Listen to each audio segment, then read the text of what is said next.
तो भैया अब हम लोग पढ़ेंगे पॉलिटिकल रीजन। पॉलिटिकल रीजन में भी अब 6 टाइप का था कि भाई पॉलिटिकल रीजन हुआ कैसे। तो पहला था निरंकुश राजा, जैसे कि आप देख भी रहे हैं। तो निरंकुश राजा का मतलब ये है कि यहाँ के जो भी राजा बने ना भैया सब एक नंबर का लोल बने, समझ में आ रहा है। लुई जो 14वां था वो मतलब यहाँ के समझिए ना, वहाँ पे बुर्बन डायनेस्टी चलता था। बुर्बन डायनेस्टी ये क्या करता था, पूरा का पूरा यास था, यहाँ पे जो भी मतलब राजा बनता था इसी डायनेस्टी से बनता था, इसी के वंशज बनता था। तो जो पहला जो राजा था जिसका नाम था, जैसे मान लीजिए पहला नहीं मतलब एक लुई 14वां था, तो लुई 14वां का क्या कहना था पता है, एकदम गर्व से बोलता था कि मैं ही राजा हूँ, मतलब से बोलता था कि मैं ही भगवान हूँ, नवाजुद्दीन सिद्दीकी के स्टाइल में, समझ में आ रहा है। मतलब उसको कोई डर नहीं था। जबकि लुई 16वां कहता था कि मेरा बात ही कानून है ना। जैसे इन्हें बोलता है कि कौन बोलती है ये शिवगामी देवी कि मेरा वचन ही है मेरा शासन, इस टाइप के ससुरा एकदम पूरा का पूरा टाइटल बोलता था। भाई यार पगला, तू इतना समझ, ये सब फिल्मी डायलॉग में ही सही है, रियल लाइफ में तू इसको अप्लाई करेगा भाई तो स्वाभाविक सी बात है कोई भी अत्याचार तुमको कहेगा अत्याचारी है यार, और तुम राजा होकर के ऐसा बात बोलोगे यार तो तुम्हारा राज्य कैसे संभल पाएगा, समझ में आ रहा है। इसलिए बोलता था क्योंकि इसके बारे में इसका जीवन कुंडली हम लोग आगे खोलने वाले हैं, ठीक ना। तो निरंकुश राजा हुआ करता था। निरंकुश राजा के होने की वजह से क्या हुआ कि फ्रांस की क्रांति हो गया। दूसरा है कि राज दरबार में जो भी था सब एकदम विलासतापूर्ण जिंदगी जिया करता था, मतलब जो भी इसका मंत्री था, मंत्री जो भी हो फलना ढेकना सब दूसरा एक नंबर का याद था, एकदम चैंपियन शराब, एकदम दारू पौआ फांसी जो भी पीने में एकदम मस्त था, सब एकदम भोग विलास की ज़िंदगी बीत रहा है, एकदम कहीं दारू के गिलास फेंकल है, कहीं कुछ फेंकल है, एकदम लड़कीबाजी हुआ करता था, समझ में आ रहा। प्रशासन भी पूरा का पूरा भ्रष्टाचार था। मतलब यहाँ पे अगर मान लीजिए साधारण जनता है, अगर आप किसी उनको बोल दीजिए कि हाँ ये मंत्री मेरे साथ अत्याचार किया तो आप ही को जा करके उल्टा वो कार्रवाई कर देता था। मतलब पूरा का पूरा प्रशासन भ्रष्टाचार हो गया था।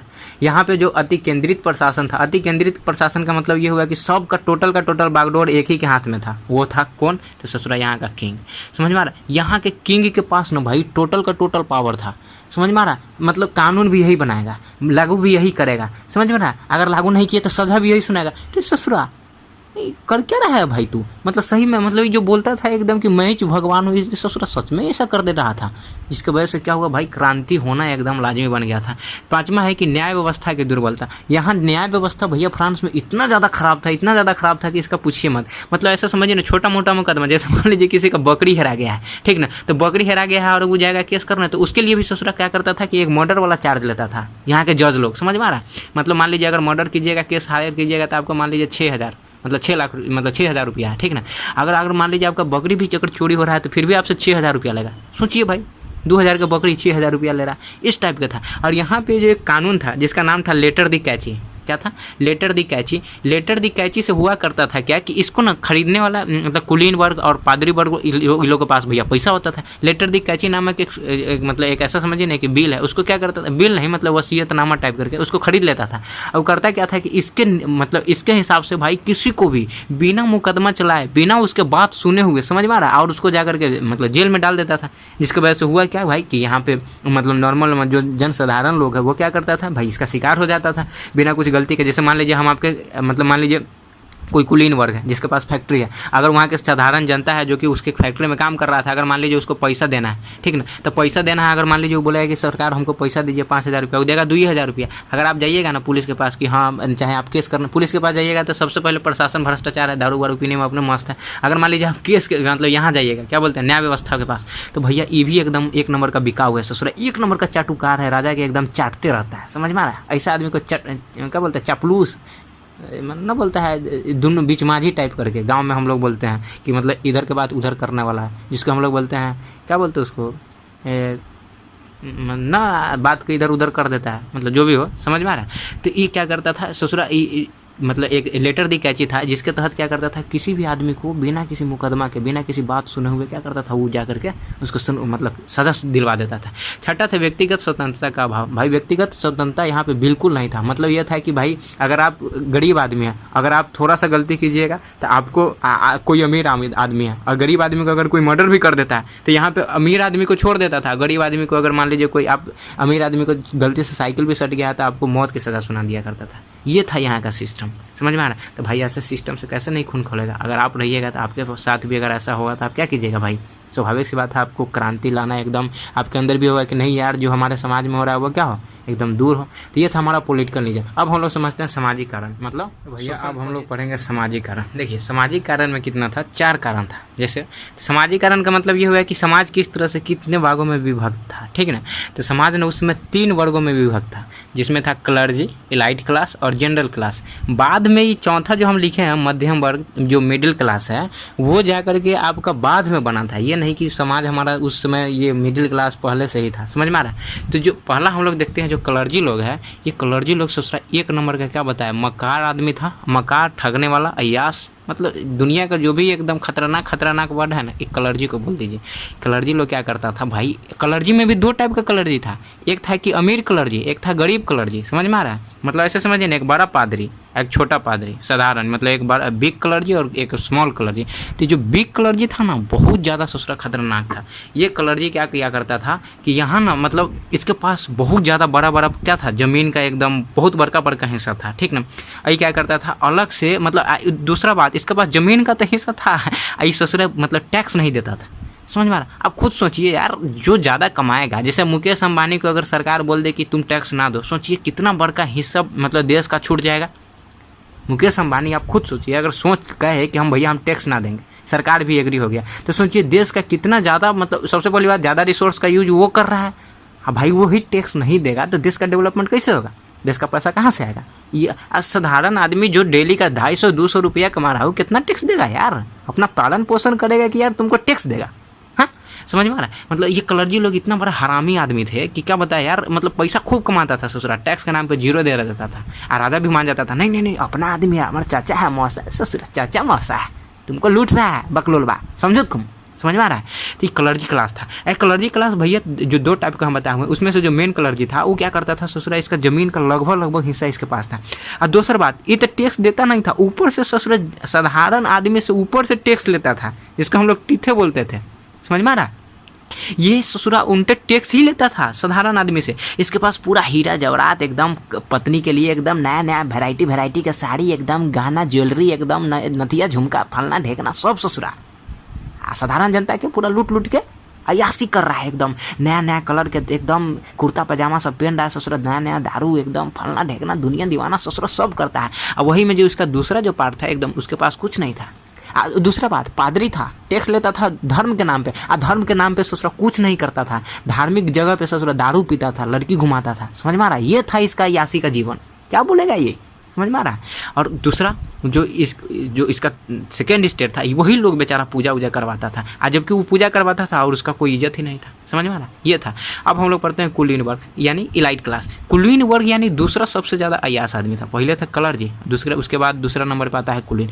मतलब ये कुलीन लोग करता क्या था, तो ये कुलीन लोग क्या करता था, जो भी सरकारी कामकाज में बड़ा अफसर सब है, जैसे मान लीजिए वकील हो गया, सेना नहीं, सेना के ऊपरी वाला पद जैसे असिस्टेंट कमांडेंट, ब्रिगेडियर, ये सब पद सब किसके पास था, कुलीन लोग के पास था।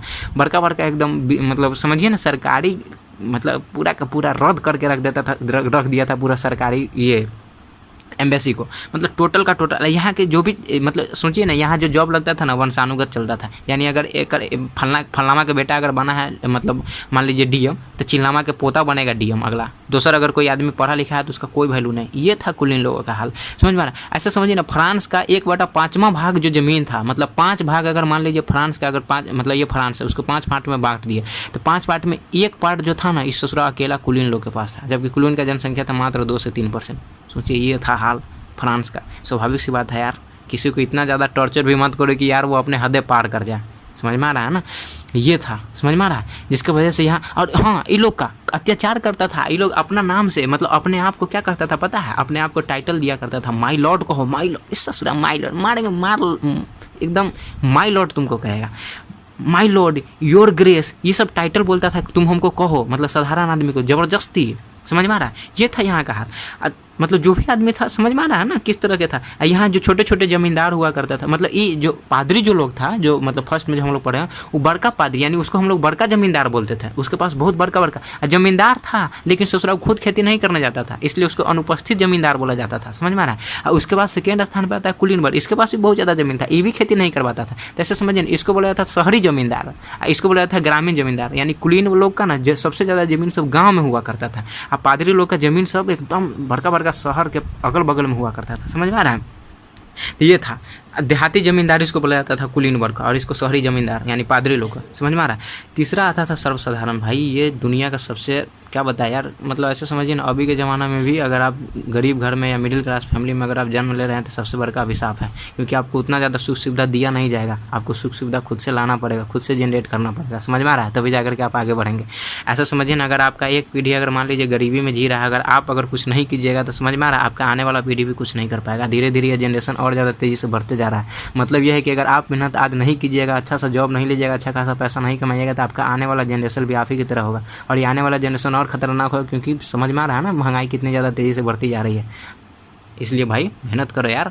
तो तीसरा था हमारा सर्वसाधारण, जो कि जनरल क्लास, यानी दुनिया में कोई भी देश है, कोई भी कंट्री हो, कोई भी अगर मान लीजिए अत्याचार हो रहा है तो उसमें सबसे ज़्यादा पैर आता है तो जनरल क्लास, समझ में आ रहा है, उसी पे सबसे ज़्यादा अत्याचार होता है, चाहे वो इंडिया हो चाहे दुनिया का कोई भी कंट्री हो, ठीक ना। तो इसी में जो सर्वसाधारण लोग था भाई, इसकी संख्या बहुत ज़्यादा थी, समझ में आ रहा है। मात्र 40% ही ज़मीन इसके पास था, उसमें भी मतलब ऐसे समझिए ना, मतलब 90% जनसंख्या में मात्र 10 से 20 के पास ऐसा था कि हाँ भाई खेती योग्य भूमि है कुछ, मतलब ऐसे समझिए ना 90% में 70% आदमी के पास भाई अपना खुद का ज़मीन नहीं था। इससे सिर्फ पादरी लोग और कुलीन लोग का ज़मीन मतलब खेती करता था, उसमें भी उसको ठीक से उसको पैसा नहीं दिया जाता था, समझ में आ रहा है, ऐसा था हाल यार। तो यहाँ के, और ऊपर से इसके पास कुछ था भी नहीं, और ऊपर से मतलब ये पादरी लोग टीथ कर लेते थे, और इसके बाद राजा सब टाइल कर लेता था, समझ में आ रहा है। मतलब एक तो कमाई नहीं है, ऊपर से यार तुम इसी को जांच रहे हो, कहाँ से चलेगा यार, समझ में आ रहा है। चौथा हम लोग पढ़ेंगे मिडिल क्लास। ये मिडिल क्लास पहले से था नहीं, ये मिडिल क्लास का नया में उदय हुआ क्या कि भैया ये सब मतलब जनरल क्लास से ही होता है ना भाई, कि कोई गरीब है लेकिन अगर मान लीजिए मतलब कोई बाहर काम कर रहा है तो वो अपना फैमिली को पूरा बाहर ले गया और वहीं पे पढ़ाया लिखा, तो इसी से मध्यम वर्ग यानी मिडिल क्लास का उदय होता गया। इसमें क्या था कि पढ़ा लिखा लोग भी था, और इसी में जो जनरल आदमी था जनरल क्लास का, उसी में से कोई आदमी थोड़ा सा बिजनेस में दिमाग लगाया और उससे थोड़ा ज़्यादा पैसा वैसा कमाने लगा, जिसकी वजह से इसके पास पैसा भी आ गया, दिमाग तो हो ही गया, मतलब तो इसके वजह से ये हो गया मिडिल क्लास फैमिली का। तो भैया आर्थिक कारण में भी बहुत ज़्यादा क्या था कि उसमें मतलब आर्थिक तंगी की वजह से भी फ्रांस की क्रांति का होना एकदम भाई तय था। देखिए पहला कारण था कि अव्यवस्थित अर्थव्यवस्था। यहाँ की अर्थव्यवस्था इतना ज़्यादा ख़राब था कि यहाँ के लोग मतलब यहाँ के जो राजा थे वो डिसाइड ही नहीं कर पाते थे कि भैया हमको किस क्षेत्र में कितना ज़्यादा पैसा खर्च करना है। उस ससुरा ऐसा समझिए ना, टैक्स का अगर मान लीजिए 100 रुपया अगर आ रहा है तो ससुरा 50 रुपया तो सबसे पहले अपना जेबी भरने के लिए कर देगा। कहेगा कि 10 रुपया देख हम खैनी बीड़ी खाएंगे, दारू वारू पिएंगे, और 40 रुपया हमारा घर वाली के लिए रखने दो, मतलब हमारा रानी के लिए 40 रुपया में झुमका खरीदेगी, ये खरीदेगी, वो खरीदेगी, समझ में आ रहा है। इस तरह का अयासी करता था ससुरा। मतलब ठीक से भाई देश चला रहे हो यार, तुम अपना फैमिली प्लानिंग नहीं कर रहे हो। अगर आज के देश मतलब आज के समय में मोदी जी ये कहे कि भाई हम 50 रुपया मतलब 100 रुपया अगर कर टैक्स आता है और उसमें से 50 रुपया हम क्या करें अपने फैमिली को चला दे, भैया 50 रुपया में जिंदगी मतलब देश चलेगा? आप खुद सोच कर देखिए। ये करता था, जिसके वजह से हुआ क्या था कि भाई यहाँ पे मतलब पैसा का ठीक से खर्च ही नहीं हो पाता था, जिसके वजह से कुछ न कुछ समस्या होती ही रहती थी। इसके बाद दूसरा ये था कि यहाँ पे टैक्स जो लिया जाता था वो बहुत ज़्यादा गलत डिसीजन में लिया जाता था। जो सबसे ज़्यादा आदमी कमाता था ना उस पर टैक्स ही नहीं था। मतलब पहला था कौन क्लर्जी और दूसरा था इलाइट। तो क्लर्जी और इलाइट वाले मतलब जो समाज था उस पर ससुर टैक्स ही नहीं लेता था। अरे गधा, बैल, बोका, तुम खुद सोचो यार, जो ज़्यादा पैसा कमा रहा है भाई वही टैक्स ज़्यादा देगा ना। ये टैक्स लेता था ससुरा साधारण जनता से, मतलब जो पहले से पिसा रहा है उसी को पीसने का काम करता था। कौन? ये साधारण जनता को, राजा, समझ में आ रहा है। जिसकी वजह से यहाँ के कमर्शियल, भाई स्वाभाविक सी बात है, जो आदमी 50 रुपया कमाएगा वो कितना रुपया टैक्स देगा? अगर मान लीजिए आप 5% लेते हैं तो कितना रुपया देगा? सोचिए खुद आप, क्या रुपया देगा? सोचिए, 2.5 रुपया देगा। और जो आदमी 50 लाख कमा रहा है उस पर आप टैक्स नहीं ले रहे हैं, मतलब जहाँ से आपका सोर्स ऑफ इनकम ज़्यादा होने वाला है वहाँ पे आप फ्री कर दिए। तो स्वाभाविक सी बात है यार, भुगतो तुम ससुर है, भागो यहाँ से, समझ में आ रहा है ना। इसके बाद यहाँ के जो टैक्स जो वसूला जाता था ये भी बहुत ज़्यादा ख़राब था भाई। ख़राब ये था कि भाई यहाँ पे मतलब एक फिक्स टैक्स लिया ही नहीं जाता था, कोई फिक्स टैक्स नहीं था। मतलब जिसको जैसे राजा को अगर मन हो गया कि भाई देख आज हमार वाइफ है जो ज़्यादा रुपया खर्चा कर दिया, कल ना ज़्यादा रुपया टैक्स उसी लेना। अरे पिताजी के बारात में आया हो क्या? हाँ, क्या समझते हो? मतलब साधारण जनता के आदमी के पास मतलब पैसा का ये गाछी है, हिला दे और तुमको दे दे बैला। मतलब तुम्हारी वाइफ ससुरा कुछो खर्चा कर दे, आउनी चाउमीन अर्गर बर्गर ईजा पिज्जा सब खा जाए ससुरा कहीं का, और तुम गरीब आदमी का एकदम मतलब खाना खा रहे हो और ऊपर से बोल रहे हो कि टैक्स भरा दे, हैं ससुरा कहीं का बोका। मतलब एकदम लोल था यहाँ का राजा, समझ में आ रहा है ना। और यहाँ जो टैक्स लिया जाता था ना वो एक ठेका पे देता था। ठेका मतलब समझते हैं आप लोग? जैसे पहले अभी जैसे रोड वोड बनता है, पुल बनता है, पुलिया आप देखते होइएगा आप अपने गांव में, तो देखते हैं ना किसी एक आदमी ठेकेदार को दे दिया था ठेका पे, हाँ भैया लीजिए आप 5 लाख रुपया, आप क्या कीजिए आप ठेका पे बनाइए इसको, ठीक ना।